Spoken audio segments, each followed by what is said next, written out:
Hi everybody, thanks for joining us. For those of you who don't know me, my name is Peter Llewellyn. I run the services at MedCommsNetworking.com, where you'll find information services, activities, resources for the global MedComms community, by which I mean people who work in and around medical communications, medical education, medical publishing. So please do go and have a look if you've not seen those resources before. There are a number of resources around it as well. And for instance, you'll find at NetworkPharma TV, there's over 300 videos now, where many of which are recordings of webinars like this. So have a good look around, give us a shout if you want to know any more information about what's happening there. Today, I'm absolutely delighted that we're going to be joined by Julieann, Sally and James from Lucid to talk about their activities within their company, learning development type activities, how they support their staff.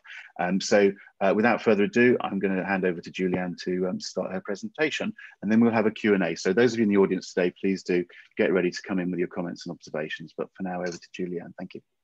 Thanks, Peter. So hi, everybody. Thank you so much for welcoming us on today. I'm Julieann Tate, and I head up Learning and Development and Talent at Lucid Group.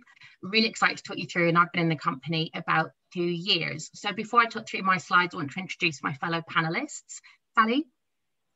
Hi there. Thanks everybody for joining. It's really great to have you all here today. I'm Sally Cordon-Painter. I'm part of the scientific team at Lucid. I've been here about 5 years, and my current role is scientific director. There's a little bit of evolution going on that I'm excited to talk to you about later on as part of our medical writer development. James? Hi everyone, I'm James. I'm a strategy director in the Lucid team, which means I get to kind of explore my passion of involving innovation and creativity and applying science to all the work we do. And I get to do that in twofold: one through the sciences I talk around, and the other is around how we're doing multi-channel engagement, which is another passion of mine, and that's what I'm going to be talking about mostly today. So between the three of us, we're going to give you a bit of a flavour of life at Lucid and some of our learning and development approach. So we've called this learning, growing and climbing ladders because, as you'll see as we go through, it's a really growth business. We are growing continually, and we really feel then that the way in which to enable that as an organisation and as a series of teams within that organisation is to really make sure that we've got growth at the heart of that for our people. So I'm going to talk about our ethos and our overview from learning and development. Sally's got a fantastic case study from scientific writing-based community development, and then James is going to talk us through a very practical hackathon that we've introduced in terms of our advanced suite. But one of our things that enables each of this is something that's a USP for us across Lucid, and that's what we call Lucid Ladder. And we're super proud of this because this came out of our people. And essentially, our feedback told our people fed back to us that their development was at its best when it was super clear on what their trajectory and their path was, when they had time set aside in order to be able to pursue it, and also when it was a thing. And we really wanted to explore what this thing of development was. And what that translated into then was Lucid Ladder. And this is a way which across Lucid, we're able to personalize development. So you can see 3 icons there at the bottom of the slide around wellbeing, technical and growth. So what Lucid Ladder essentially is a mechanism that we've got where we're able to code time against each of these Lucid Ladder growth paths, if you will, against CMAP. So we use CMAP for our timesheets and our resourcing. So each of our colleagues are able to code then on development trajectories against either Lucid Ladder Wellbeing, Lucid Ladder Technical, or Lucid Ladder Growth. And we're going to bring that to life in a little bit more detail for you. Now, when we talk about wellbeing, some of the feedback from our people talks about, yeah, I'm super ambitious and I want to excel and I want to advance, or yeah, I'm really intellectually curious and I want to do the best I possibly can. Actually, for me, or some of our colleagues fed back to us, well-being and getting to Friday with a modicum of professionalism intact and having had a good night's sleep through the week, that is actually my development at the moment. Now, I'm a working mom. I've got 2 very young children. One of them hasn't slept in 4 days. So that well-being development track is really resonant for someone like me at my current point in my career. So too then is technical. And that's where Sally and James are going to talk through that in more detail. growth also, I remember when we had our first kind of development sessions around this, was one of our web designers called out, look, I know my craft. I'm excellent at what I do. And I'm always staying abreast of the content development that's relevant to web design. That doesn't mean I want to stand still. You know, I want to still grow, even if there aren't necessarily technical disciplines to pursue. So what you can see on the slide in front of you are some of the examples that we collated as illustrations of what development might look like. And you'll notice we deliberately haven't put courses on here. I'm going to talk more about courses. But for us, development then is about trying to carve out time and opportunity and legitimize that and make it a thing, even if that is a coffee with your buddy or a mentoring opportunity or a coaching opportunity. So we've really worked hard to try and make this a very holistic approach. And, you know, I mentioned, is there a course for that? Of course, there's still courses. You know, as the head of L&D, people tend to come to me and say, I want to build my confidence, or I want to go on presentation skills training, or, you know, is there a course for that? And the way in which we support that is by really making sure we've got a blended learning approach. Now, many of you on the call will be familiar with this, and so it's not unique to us, but we really leverage it. So this is using the 70-20-10 principle. But toward development, the 70% of our colleagues' growth will be on the job, 20% of it should be through peer-based social learning interventions, and then that really important 10% formal education approaches. So those of you with eagle eyes might have noticed some of that blended approach on the slide previous. What that also looks like for us is, again, a real raft of development opportunities, ranging from training courses and coaching and self-reflection opportunities to really support those lucid ladder paths, be it about well-being, be it about day-to-day professional growth, be it about technical skills and development. But we also make sure that each of our courses have the 70-20-10 built into it as well. So anything that crosses my desk is rarely just a course. There's normally some pre-reading or buddying up or peer mentoring or so associated with it as well, because we know that's how people best learn, and we really try to embed that into all of our developmental interventions. So what we're going to then, we have a few examples and talk in a bit more detail with James and Sally. So I'm personally an executive coach, so we do coaching in-house. All of our grads have one-to-one performance coaching with me.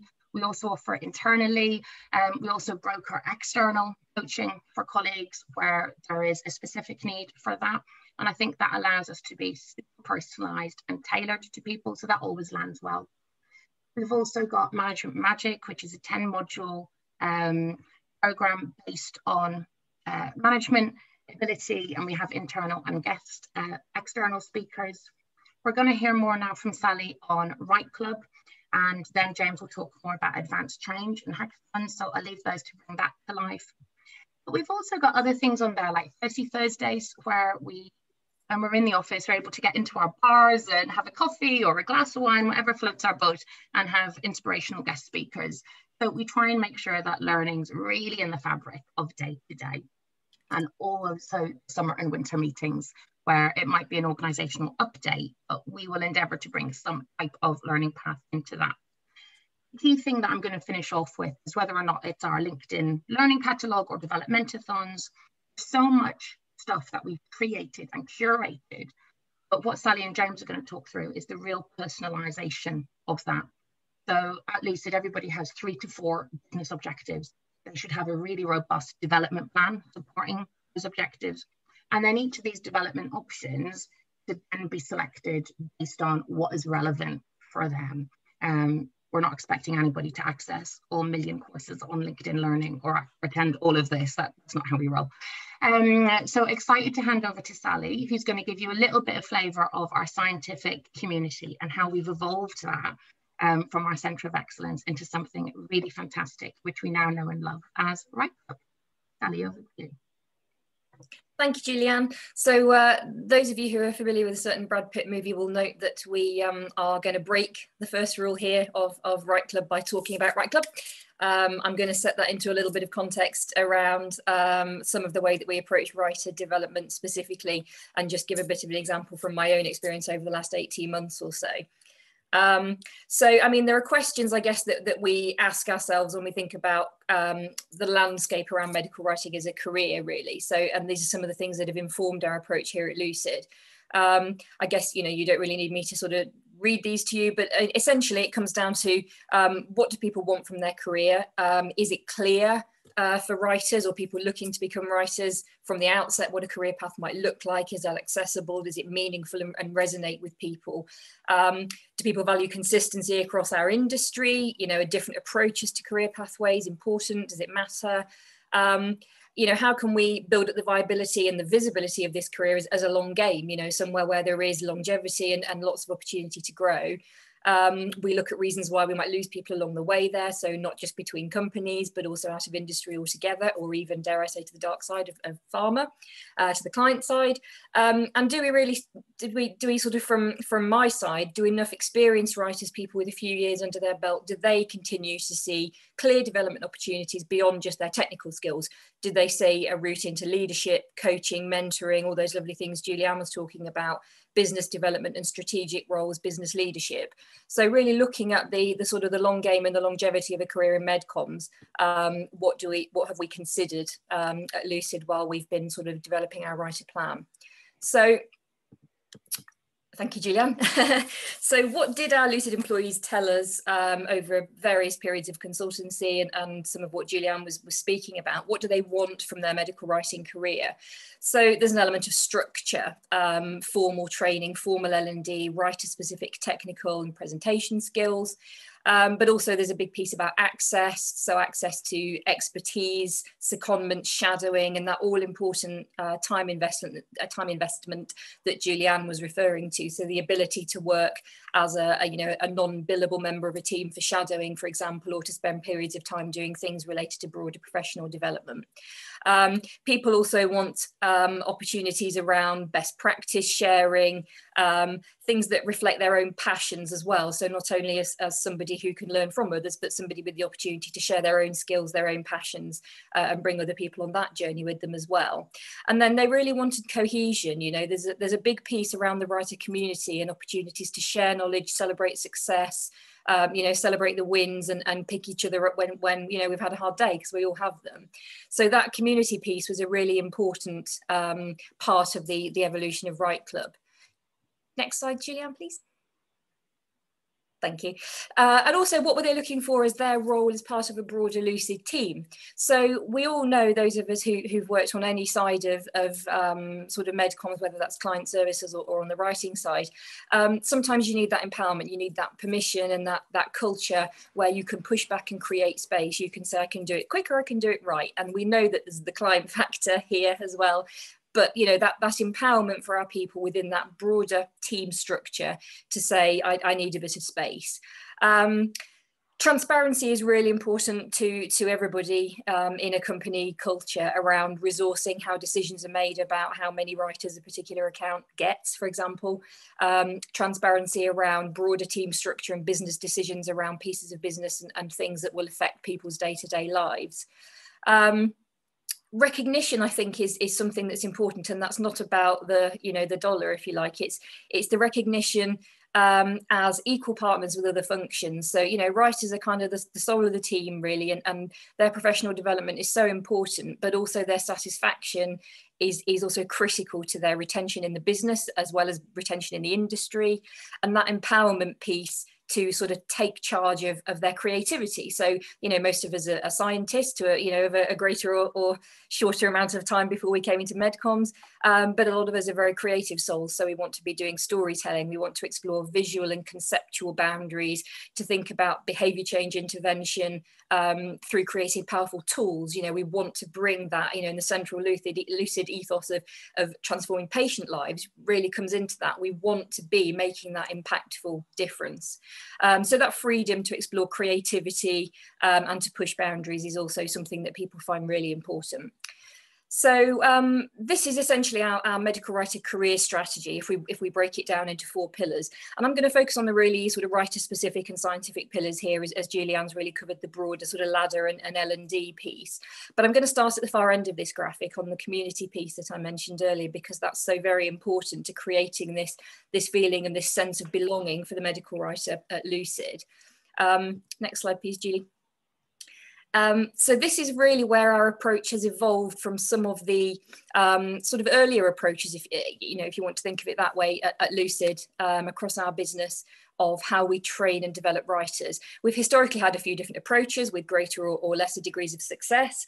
And I think what we really wanted to bring into this now, into Write Club, is this sense of development being peer-led. So it's for writers, it's by writers with their needs and goals. They define themselves in the writer community at the centre of that. And we provide them the access to the conversations that they're inspiring and the access to the wider expertise in the business.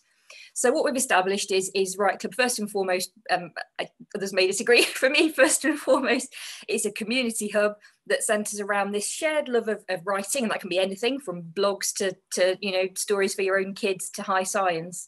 It centres around that love of writing. It centres around a real sort of interest and love of science and medical discovery and advancement and storytelling. And it provides this source of inspiration and peer support. It also provides useful challenge because, as we know, within a particular team, you can develop almost an echo chamber culture where this has worked before, so let's do the same thing. And actually, when you can have sort of account agnostic or product agnostic discussions around approaches to storytelling and the craft of MedComms, you can get out of that little bit of an echo chamber mindset. And it gives us a chance to connect across business units, without sort of business conflict. So you can share, recommendations of a good book you've read, anecdotes, on-site survival tips when on-site was a thing. It's this really nice dynamic community feel, and it's something that we're incredibly proud of. So the next piece really is, as Julieann said, it's a blended model. So if we look at the more formal career development and training, we've developed a tailored curriculum. So it's targeted across relevant career stages and individual learning needs. So some of it is sort of core sessions that everybody might attend at a particular stage, but then it's supported by very focused line manager and writer discussions around their personal objectives, their aspirations, their passion projects. It really ensures that we cover that level playing field, that all our writers have core capabilities and knowledge, but also then we reflect people's individual strengths, where they want to go and what value that can bring to the team. So Write Club is specifically tailored to writers, although there are a few things where it's more applicable to have other members of our broader team join us sometimes. But it's tailored to writers. It recognises their unique needs in a MedComms business and the context of their work when it comes to literacy and some of these topics that make us all go a bit cold, like finance and business strategy. It's important that writers understand where those things intersect with their role and feel empowered in those areas as well. Capture how new skill. Oh, back one again, Julie, for a second. Sorry. Supported by these feedback loops to really capture application of new skills for sort of tracking personal development over time, to let us know how people are sort of finding it, if they found the training valuable, to make sure that as the training leadership team, where we can do better, where there's a need for a different approach or additional training. And what we're really looking at as the sort of phase 2, if you like, as Write Club now, is how we can really embed the longevity of this training and make sure that it's a continuous thing. It's not a one and done and then you're released into the wild. And on the community side, obviously, as I said before, the training sessions are very social and it really helps people to make those connections. So I'm just going to pause for 1 second before we go on to a different slide, just to really highlight and mention that my own sort of career pathway had been very much facilitated by this model that's kind of been evolving over the last sort of 18 months or so pre-pandemic, but really come into its own during the pandemic in many ways. I'm sort of transitioning into a new role at the moment, that this is a new role to the group. And this is something that's come about because actually I was at a point a couple of years ago, I didn't really know which direction to go in, what felt the right fit for me from the traditional roles that are available. So working with the leadership team and seeing where there's value in the business to certain skill sets. It's all about applying people, I have a very special set of skills kind of thing, that the Liam Neeson approach. I'm not a movie nut, but some of these things are quite apt. So the sort of where do I fit into this piece? So really what Lucid's done is committed to providing some of these different pathways that are flexible. They look at progression laterally. Somebody might not want to just go dunk, dunk, dunk, you know, to the top of the tree. People want to move around, explore their strengths. So, and I had a big say in that. A lot of what I do now is tailored by what I enjoy doing, because that brings value to parts of Lucid business. So we're very open to looking at where somebody fits in. And also then from the flip side of that, the role that I'm transitioning into actually allows me to provide that very writer specific. I've been a writer for 10 years. But it allows me to bring that support, coaching, specific capability mentoring, where different projects and different teams need certain upskilling, maybe quite rapidly, or a bit of course correction. I can bring that in, so I'm close enough to accounts to know what's going on, but I'm also able to do that internally facing, really kind of mentorship and people focused role. So it's just a way that the Lucid model has actually allowed me now over the last few months to see my path ahead of me, and it's all very very fitting for my own interests. So my final slide before I hand over to James, I just wanted to really close off on this acknowledgement that, you know, writers really are the engine of the MedComms business. And that's not to say we're more important than anybody else, but we sit in the center of this incredible network of expertise. It includes obviously our finance and business experts, our relationship building and client experts, best practice champions across all spheres of pharma, the creative and ideation experts, and finally the sort of the strategic and sort of landscape strategy and landscape planning experts. So what James is going to do now is talk through what we've done over the last year to really enhance our expertise in this strategic landscape and multi-channel in particular planning, and how we've rolled that out. So thank you for listening to me, and I'll pass you over to James. Thanks, Sally. Hi, everyone. So while Sally presented that established foundation of medical communications, you know, the writers, I'm going to take you through a kind of a slightly different particular set of skills, to quote Liam Neeson again, on our learning and development approach for a slightly less defined potentially, but in my opinion, still a critically important skill set. So if we go on to the next slide. Beyond the kind of, I think we're beyond the days of preaching the value of digital and virtual engagement. But I think maybe what the pandemic was a wake-up call, in that it like dramatically disrupted, and we can debate how permanently it has done, those previously reliable sources of medical communication, medical education, reach and engagement. So congresses, live meetings, and the field force have all been very disrupted by the pandemic, and they've already been disrupted by the digital revolution in some ways anyway. And it's been a bit of a steep learning curve for our clients and also much of our team in terms of how we deliver MedComms in this new virtual world. And it's not just about how we adapt the content, but it's about how we drive that whole engagement journey. And what it's disrupted is it's leveled the playing field in terms of the availability of information. It's meant the direction of conversation is more balanced than it has ever been. It's created a buyer's market in that the competition for time, attention, loyalty, and effort has intensified. And it's opened up a plethora of channel options for individuals to engage with organizations, including the pharmaceutical industry. So historically, you know, our focus, or you know, the focus of the industry, you know, there's a lot of emphasis on the word education, medical education, and you know, I think either being educationalist is no longer the whole picture. And quite frankly, it's always been a bit of a challenging word in problematic in some ways. It kind of implies a bit of a one-way learning cascade, which doesn't really reflect the briefs we get from our clients. And it can feel a bit uncomfortable when explaining to friends and family not familiar with what it means in the industry. I kind of find a better description of what we do is we create movements. We unite groups of like-minded individuals behind a common cause to transform the status quo, be that a clinical practice change related to treatment, be that referral, setting treatment outcome goals, or many other areas related to a patient journey and patient outcomes.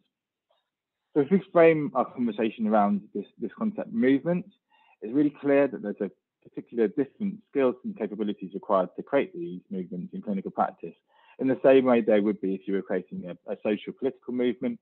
And these are much more diverse than just the principles of education. So when we asked our teams about kind of the functional learning and development needs, we really looked at some of the real unmet need buckets that tended to kind of bubble up in our data. Was approaches that really fall under this multi-channel planning and engagement bucket. So things like user journey mapping, channel planning, reach, traffic driving, engagement, metric setting and analyzing and that type of thing. All critical skills for creating movement in this modern world.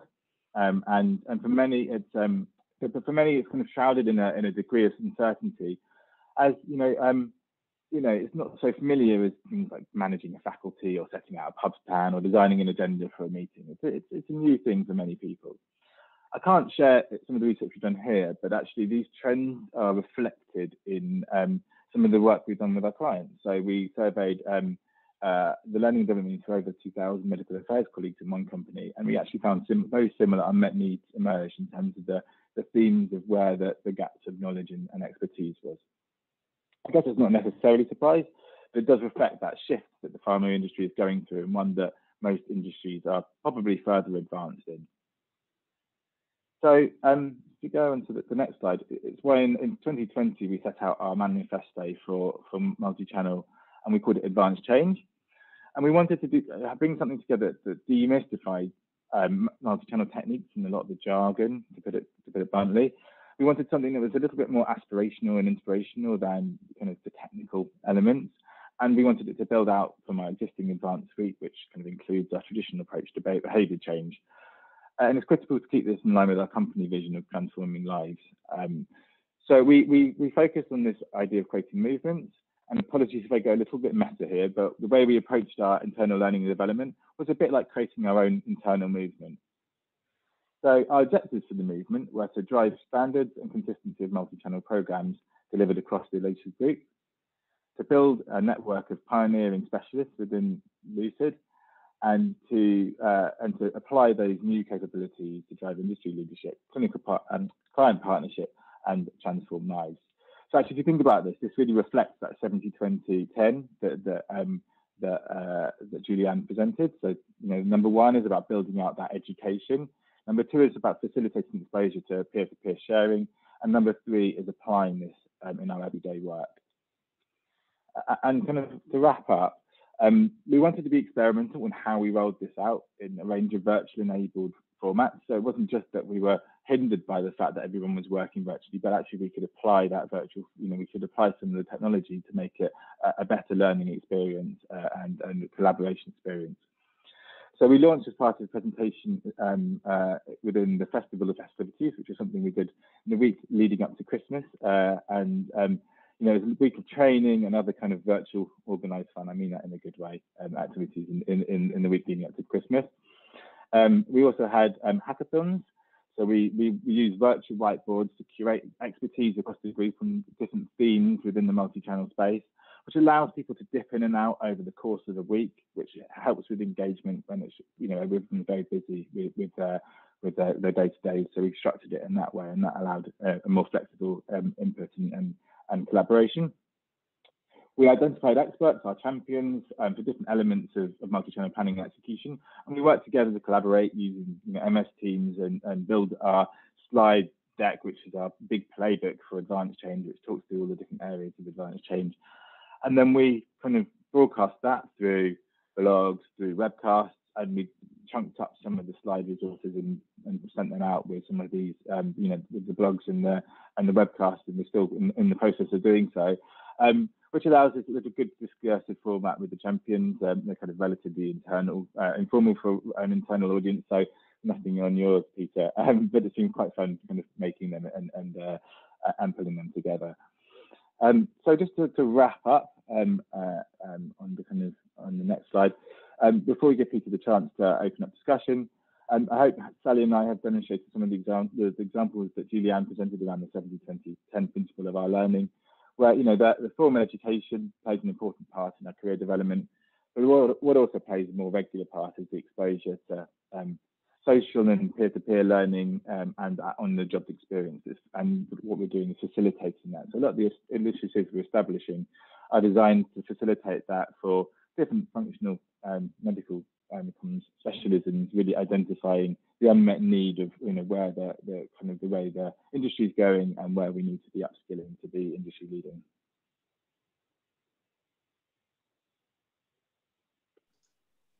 Is that back to me then? Hi, thanks. That's it. Yeah, that's it. That's the gun. Back to you, Llewellyn. Yeah. Okay. No, thank you very much. That was great. Thanks. Just to the audience who are online today, just a quick reminder, because what we're hoping for is you can provide some questions and comment that we can build into this discussion. You've got two buttons at the bottom of your screen. One's a chat button and one's a Q&A button. They'll both pull up text boxes. We'll all see them at this end and we'll build that into the discussion. So please, everybody that's watching, just make use of those tools and send your questions in. I thought actually we would just pick up on the question that came in from Anonymous. I always like the fact that Anonymous is out there asking questions, asking about where the writers are based. But can we just, and maybe Julieann, can I ask you to just do this? Just paint a little bit more of a picture, because I don't think you did unless I missed it. Lucid Group, independent company, where are you based? Just give us a sense of size. If people don't know about the Lucid Group, just give us a little bit of a context, and then we'll go into this. Definitely, we're a teenager. I think we're 14 years old now. We had a fantastic big Teenage Kicks party last year, which did have developmental themes in it as well. So we've been alive and kicking for about 14 years. And then over the past 2.5 years, we've been continuing to grow organically, also with real strategic acquisitions. So those of you who know Health for 21, based in Macclesfield, that was about 50 colleagues who joined the team. So we're now under the Lucid Group umbrella. Similarly with our creative agency Blue Dog. So I think there were about 16 colleagues when we acquired them. They're now at about 40 or so. So we're really continuing with that internal but also external growth. Those of you who have been following the press will know that we had a new round of funding at the start of this year and have recently then acquired DID. Super exciting, creative brand strategy powerhouse over in the States. So that brings us up to nearly 500 colleagues at the moment. So even since I've been at Lucid the past couple of years, we've pretty much doubled in growth. It tends to be 30% year on year. So traditionally, those offices were based in London and Buckinghamshire, now Macclesfield presence as well. We have quite a lot of people based in Oxford, because of natural writer populations there, and then New York. But what we've been able to do within COVID is really just formalize some of that natural remote and hybrid working that we had. And our CEO, Dennis, is absolutely fantastic. He says, make it work for you. And in terms then of making sure that we are empowered in order to be able to set up to deliver, it works really, really well. And we, obviously for tax implications, we need to make sure that we're based in the right territories. I know that we've had working in Asia and out of New Zealand, and we've been able to facilitate either extended sabbaticals or break, as well as more formal working arrangements. So yeah, pretty global for a small organization. Okay, no, that's great. And it has grown a lot. Just again, to touch on this point, in terms, and I know this is a changeable beast, but where do you sit at the moment in terms of, you've got your offices. Do you think that there's going to be a lot more people working remotely? Are you less worried about where the office now is? Do you see yourselves coming back into the offices? Just give us a flavour. Let's not get bogged down in this. No, just give us a flavour of where it's going. Yeah, thanks for asking that, Peter. Again, if I lean on Dennis's phrase of make it work for you. I am based out of the Buckinghamshire office. They have opened up the Buckingham office, which is quite near me, and I'm currently going in every Monday, and that is great because then I'm able to collaborate. It's a gorgeous office. I can get a panini and a coffee without having to collect my children, all that good stuff. But at present, there's no expectation to be back in the offices day to day. I think in line with the rest of the world, we're going to keep a careful eye on that and see what it looks like. But, James, Sally, I'll be interested in your opinions on it. But the office spaces are pretty cool, so we tend to want to go in there, but we're not a 9 to 5 sort of business. It's really mixed though, as Julieann said, because I've worked remotely now for 7 or 8 years. Before I came to Lucid, I was remote based. I live in Devon, so I'm a rare physical presence in the office. And my London anatomy is terrible, so I can tell you the address of my office, but I can't tell you where it is in London. But so this model's been facilitated for a long time in terms of accessing people wherever they happen to be, so that they can bring their skills to the business. And just to echo what Julieann said about Francis trolling me there, what Julieann said about Dennis's take on all this, the way we talk to our teams in my part of Lucid, as long as you don't sort of somebody needs you to be somewhere and you're not there. Wherever you are, we're a service business. We deliver or we don't. So really that there's no presenteeism, nobody's checking you're online at any particular time. Dennis has very clearly stated, work when you need to, from where you need to make it work. So now from me, being the outlier is the one who was sort of home based. Many of my colleagues, and in fact we've onboarded many new colleagues, including people completely new to MedComms, who've really successfully embedded in this virtual world into our Lucid teams, because we're very, very good at collaborating and bringing people together. And it's funny just to say, Sally, I didn't even realise you were based down in Devon. So that just shows that the fabric of collaboration and getting together, it's a bit irrelevant actually where you're based, because we've got these opportunities to connect. So that's kind of pleased me. Okay, and James, have you got a comment on that point? Yeah, I guess Sally, you can tell with Devon by the lovely background you've got. But no, I think it's hybrid for me, and I've become a dad in parallel to the pandemic, and it's amazing to be able to do the pickup and nursery pick up very easily and drop off most days of the week. But actually, I miss the cycle into work. I miss the like meeting people and getting together. We're getting the right. We're starting to get the right balance now. Having a couple of days in where we have our collaboration space and we all get together and do that. And making it work where there are people who can't get in, and then also the kind of the day-to-day being working from home, getting most of the work done. Let's be honest, from home. So it's a hybrid, works really well. Right. I mean, I'm absolutely firmly in the camp that says we don't know how this is going to turn out. I mean, I'm firmly in the camp that says we should have been doing more of this all along, and it's great to see MedComms has moved very quickly, and MedComms has embraced, and MedComms has been in a position to embrace these sorts of ways of working.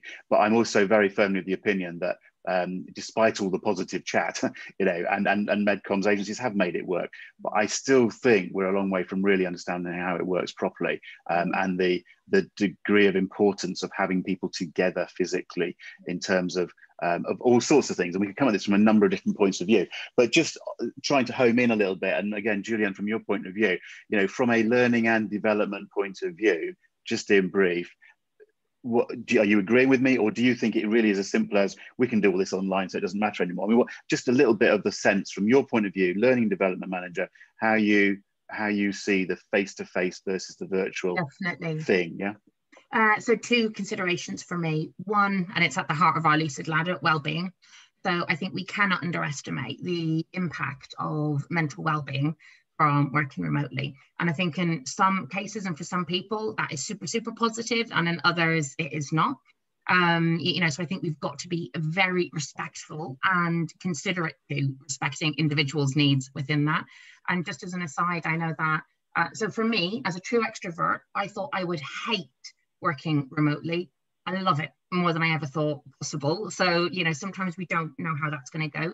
But certainly within lockdown, we have created provision for people who could not work from home for practical or more emotional reasons, and we would have an appropriate safe serviced office somewhere. So I think we have to think about that broader aspect. I think too, then, in terms of development, I don't mind saying it has been a bit of a year or two of learnings for me, not only in the sense of, I really enjoy working remotely, but I'd absolutely hate it. I would never, for example, do virtual coaching ever, because there's so much psychology and so much about body language and the nuances of it. For me, it was a face-to-face intervention. So I have been pleasantly surprised, but I've also had to work super hard on making sure that I am comfortable at coaching. The same thing with workshops. There's no way I would have run virtual training sessions, something like Management Magic, 10 modules, like one module a month. That would have been anathema for me, kind of child of the 80s, running virtual workshops. To me, it was always face-to-face. So that has been quite interesting as well, seeing how we can adapt that. I had to work really hard on it. I had to throw loads of things out that just aren't fit for purpose anymore. I had to introduce loads of new practices, and I think there's been some good learnings around that. Really simple in terms of time, for example. You cannot have a training course longer than 2 hours online. No way. Full stop. Don't care how exciting and energizing you are or the content is. So I think we've had to change quite a bit. Some of those I'll be pleased to go back to, for example, face-to-face coaching. But actually there's quite a few things I feel confident as an L&D practitioner that I've got new tools in the toolbox, if you like. Prior to COVID, I definitely would have been a bit of a stalwart about it, simply because I was in my areas of comfort for certain things. Okay. So and basically there's no going back. We're all going in this direction, and we're finding the tools and so on that make sense. You're not. None of us are saying we're going to go back to what it was. Yeah, I think in you know, being able to look at what that hybrid looks like. Okay. And can I expand I'm going to come to James and Sally, and I don't know if I'm going to say this in the right way. So Lucid's been around actually about as long as I've been in running MedComms networking, the sort of 14, 15 years sort of thing. And previous to that, I was in MedComms for quite a while, in and out. I think in the last few years, MedComms has really matured as a business, and I'm talking across the board, individual companies at different stages. But one of the things that seems to me obvious is that the training and the learning, development and support for individuals has really become something different to what it was even 10, 15 years ago, let alone 20 years ago, sort of thing. I just wonder, and I'm thinking from a MedComms point of view rather than specifically Lucid. You know, maybe Sally first, James then. Just a comment, because you've been around long enough to either agree or disagree with me, basically. So what's your sort of thought on that, Sally, to start with? I agree, and I think it reflects the changing partnership that clients and in pharma want from their agencies. So it's not a question of handing off some data to somebody to write a paper in a very transactional way and send it back. I think what we're seeing is this evolution of partnership, and and certainly the way we work and the way I have worked in previous roles over the last 10 years, it's got more towards that strategic partnership. It's the conversations that you have that aren't part of a project necessarily. It's the soft stuff, the relationship and intimacy building. They really want partners, and I think that requires then a formalization, obviously, of landscape and technical skills, but also a professional confidence and a recognition that we are a profession. We aren't just a transactional provider of words on a page. So that would be my reflection on that. Okay, and James, have you got a thought on that particular point? Yeah, I think building on what Sally said, I think it's around to have that relationship. It's around owning the thing, the program, whatever it is, the project, the program, and having a good oversight of it, and actually elevating the conversation to where we're talking about the behaviour change we're looking to achieve.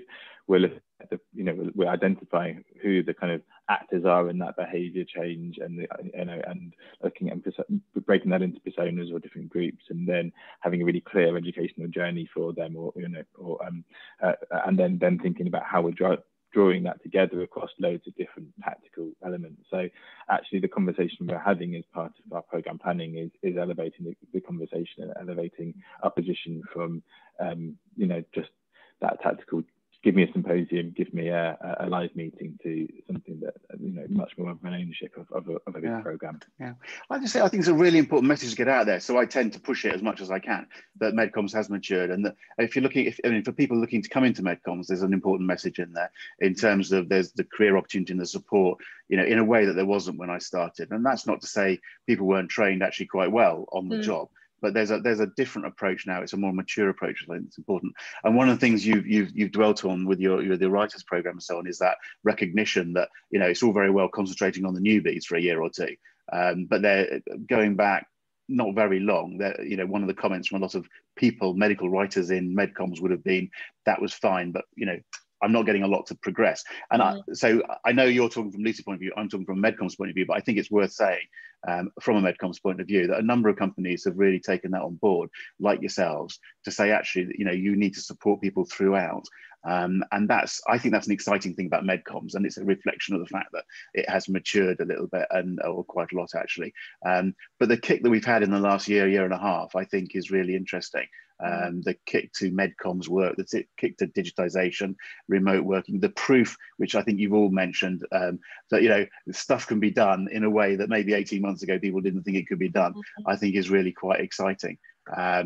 So I think what I was looking at, we've got a couple of more questions coming in, but what I'm going to do actually, because I've got an eye on the time, and as usual I've allowed it to go over time, so what I'd like to do, I think that was a really interesting insight into what's happening at Lucid, and really positive for MedComms overall. As I say, I'm making that point, but for Lucid, a really interesting insight into what you're doing at Lucid, and thank you very much for sharing that. For the purpose of the recording, I'd like to draw it to a halt and say thank you to you. Anyone watching today or indeed the video later on, do please contact you guys. You're very happy to be contacted, aren't you? LinkedIn is the easy way of doing it. If anyone's interested in what we're doing at MedComms, then medcommsnetworking.com, and you'll find all sorts of things going on. But huge thank you to you guys for coming in. Those of you in the audience, don't run away. We've got a few minutes at the top of the hour, so we'll pick up some more of these questions. But thank you guys, and thank you the audience for joining us today. And we're just going to wave and say goodbye. So bye-bye.